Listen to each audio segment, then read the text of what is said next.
ભારત સરકારનું આજે સંસદમાં બજેટ રજૂ થયું. ખૂબ મોટી આશા અને અપેક્ષાઓ હતી કે આ વખતે કંઈ મંદીથી, મુશ્કેલીઓથી લડી રહેલા દેશવાસીઓ માટે કોઈ રાહતની વાત આવશે. પરંતુ આજનું બજેટ સંપૂર્ણપણે નિરાશાજનક રહ્યું. એમાં ખાસ કરીને આપણા ગુજરાતીઓ માટે તો કોઈ પણ પ્રકારની રાહત, જાહેરાત, વાત કશું જ નથી.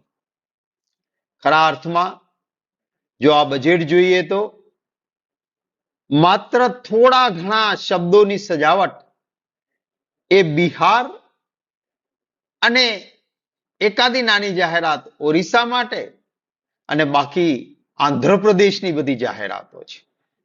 કારણ કે બે પક્ષો જે એમને ટેકો આપી રહ્યા છે એ બિહાર અને આંધ્રપ્રદેશ, ચંદ્રાબાબુ નાયડુ અને નીતિશ કુમારજી, આ બંનેએ કંઈક નાક દબાવ્યું એટલે સરકારે ત્યાંની જાહેરાતો થોડી કરી, પરંતુ બીજા કોઈના માટે કશું જ નથી.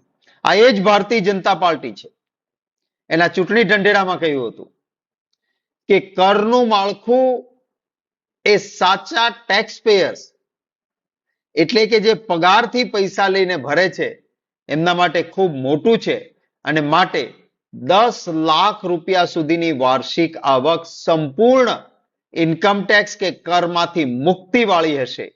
આવો ચૂંટણી ઢંઢેરો 10 વર્ષ પહેલા ભારતીય જનતા પાર્ટીનો હતો અને એ 2014ના ચૂંટણી ઢંઢેરામાં આપેલા વચન પછી આ 11મું બજેટ રજૂ થયું, પરંતુ કોઈ ફાયદો નહીં.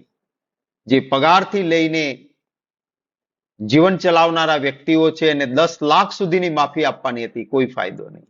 ઇન્કમ ટેક્સના સ્લેબમાં ગરીબ કે મધ્યમ વર્ગના વ્યક્તિ માટે કોઈ ફાયદો નહીં.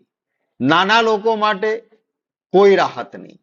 ખેડૂતો માટે, શ્રમજીવીઓ માટે, મનરેગા માટે કોઈ જાહેરાત કે વાત નહીં. આરોગ્ય ક્ષેત્રે જે વાત કરવી જોઈએ બજેટમાં એમાંની પણ કોઈ વાત આ બજેટમાં કરવામાં આવી નથી. ઘટાડો કર્યો ક્યાં? હવે પ્લેટિનમ વાપરનારા કેટલા લોકો? તો પ્લેટિનમ ઉપરની કસ્ટમ ડ્યુટી ઘટાડી અને વધારી શેના ઉપર? તો કે પ્લાસ્ટિક ઉપરનો વેરો વધારવાનો. હવે હિન્દુસ્તાનમાં પ્લેટિનમ ખરીદનારા કેટલા અને એનો ઉપયોગ કેટલો? અને બીજી તરફ પ્લાસ્ટિક એક દરેક ઘરમાં, દરેક જગ્યાએ પ્લાસ્ટિકની વસ્તુ તમને જોવા મળે અને સામાન્ય હિન્દુસ્તાની છે એ પ્લેટિનમ નહીં પ્લાસ્ટિકનો ઉપયોગ કરે છે. તો પ્લાસ્ટિક ઉપર ટેક્સ વધારવાનો અને પ્લેટિનમ ઉપર ઘટાડવાનો. નાના નાના ઉદ્યોગકારો, એમએસએમઈ બંધ પડતા જાય છે. એના માટેની વાત કરવી જોઈએ, એની વાત ન કરી. કેવી વાત કરી? કે ફોરેન કંપનીઓ અહીંયા જે આવે છે એના ઉપર જે ટેક્સ છે એ ટેક્સમાં અમે ઘટાડો કરીશું. અરે ભાઈ, વિદેશીઓ પ્રત્યેનો આટલો બધો પ્રેમ શેનો છે તમને? ખરેખર તો આપણા દેશના લોકોને જરૂરિયાત છે, એને મદદરૂપ બનો ને તમે. ખેડૂતો માટેની કોઈ નક્કર વાત કે યોજના નથી. આ દેશ એ ઉદ્યોગ પ્રધાન દેશ નથી. આપણો દેશ એ ખેતી પ્રધાન દેશ છે. તો ખેતી માટેની જે વાત કરવી જોઈએ કે એને ફાયદા માટેની વાત કરવી જોઈએ એમાંની કોઈ વાત કરવામાં આવી નથી. ગુજરાત માટે કોઈ પણ જાહેરાત, કોઈ પણ સારી બાબત આખા બજેટમાં નહીં. તમને આસામ દેખાય છે, તમને બિહાર દેખાય છે, તમને આંધ્રપ્રદેશ દેખાય છે, ત્યાં પૂર આવે છે ને લોકોને નુકસાન થાય છે દેખાય છે. તો મારા ગુજરાતમાં આજે જઈને જુઓ, ઘેડ પંથકમાં કેવી હાલત છે ખરાબ ખેડૂતોની. વારંવાર પૂરના પાણી ઘૂસે છે. જુનાગઢ જિલ્લાના એ ગામડાઓ જુઓ, પોરબંદર શહેર જુઓ કે દ્વારકાનો વિસ્તાર કે દ્વારકા જુઓ કે ક્યારેક ક્યારેક ઉત્તર ગુજરાત પણ પાણીમાં તરબોળ થાય છે. દક્ષિણ ગુજરાતના કેટલાક વિસ્તારોમાં પૂરના કારણે મુશ્કેલી થાય છે.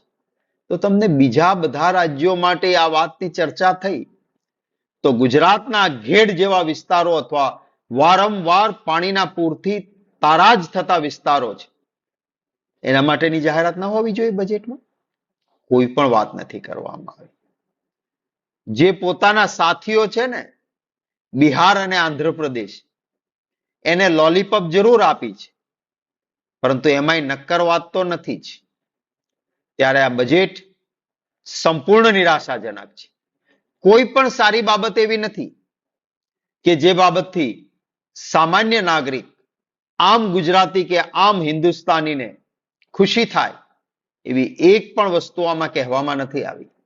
આ નિરાશાજનક બજેટ ભારતીય જનતા પાર્ટીની સરકારે રજૂ કર્યું ત્યારે ક્યાંક ક્યાંક જે રાહુલ ગાંધીજીએ ન્યાય યોજના કરી હતી, યાત્રા કરી હતી, આપણા ચૂંટણી ઢંઢેરામાં કોંગ્રેસ પક્ષના કેટલીક બાબતો કરી હતી. આપણે કહ્યું હતું પહેલી નોકરી પક્કી અને જે સ્ટાઇફંડ આપવાનું નોકરી ન મળે ત્યાં સુધી, એ વાતને કોપી પેસ્ટ આ બજેટમાં કરી, પણ એ પણ નજીવી રકમ અને પેલું આપણે ઘણી વખત નહીં લોભામણી લાગે જાહેરાત, ખરીદવા જાઓ પછી ઝીણા અક્ષરે લખ્યું હોય TNC અપ્લાઇઝ, ટર્મ્સ એન્ડ કન્ડિશન અપ્લાઇઝ, અને ટર્મ્સ એન્ડ કન્ડિશન એટલે કે શરતો એવી હોય કે લોભામણી જાહેરાતમાંથી કાંઈ ફાયદો ન હોય, સરવાળે તમારે જ ઠગાઈ જવાનું હોય. આ પ્રકારની વાતો છે, દરેક જગ્યાએ શરતો મૂકી દીધી છે. એટલે અમારો જે લોકોને મદદનો જે ન્યાય યોજનાનો ચૂંટણી ઢંઢેરો ક્યાંક ક્યાંક કોપી કર્યો, પણ એમાં પણ TNC એટલે કે શરતો એવી મૂકી છે કે આખરે કોઈને ફાયદો થવાનો નથી. દેશવાસીઓને મોંઘવારીનો માર વધારે નડવાનો છે. નોકરિયાત વર્ગને ટેક્સનું ભારણ વધારે થવાનું છે, ફાયદો કંઈ થવાનો નથી. યુવા જે નોકરી ઈચ્છે છે એને નોકરીના નામે ઠેંગો છે, આમાંથી કોઈ ફાયદો નહીં થાય. નાના ઉદ્યોગકારો, ખેડૂતો, મજદૂરો, એને કોઈ લાભ આ બજેટથી નથી. માત્ર ફુગાવો વધશે, મોંઘવારી વધશે, મુઠ્ઠીભર મિત્રો છે એમના એ માલામાલ થશે. પ્લેટિનમ ખરીદનારો રાજી થશે કે કસ્ટમ ડ્યુટી ઘટી, પણ પ્લાસ્ટિકનો વપરાશ કરનારો આમ ગુજરાતી કે આમ હિન્દુસ્તાની એને દુખી થવાનું છે આ બજેટમાંથી. એમના ઉપર ટેક્સ વધ્યો છે. અતિશય કષ્ટદાયક બાબત એ વાસ્તવિકતા છે આજના ભાજપની સરકારના બજેટની.